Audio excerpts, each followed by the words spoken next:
What is the highest CO2 you've ever seen on a patient? I was surprised today. We know that a normal range is 35 to 45, right? Like, fairly narrow. We also know that this measures the amount of carbon dioxide basically dissolved in a patient's blood. Those who want to nerd out a little bit, that's the guy who created CO2 testing. And this was back in like the late 1800s.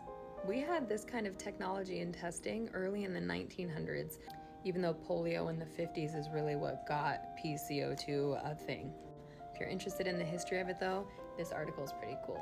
Tap there for more info. It serves as a marker for if someone is ventilating or breathing appropriately. So it's safe to say that if it's substantially elevated, they're probably not breathing very well. My patient came in with a partial pressure of CO2 of 106.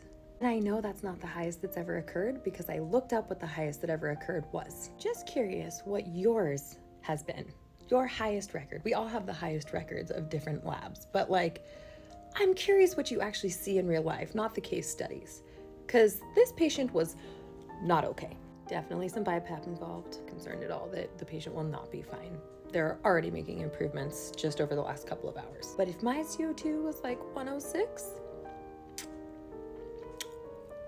I don't think I'd look as good as that patient, to be honest. I don't think I'd wear it as well. Tell me what your highest CO2 you've ever seen is below.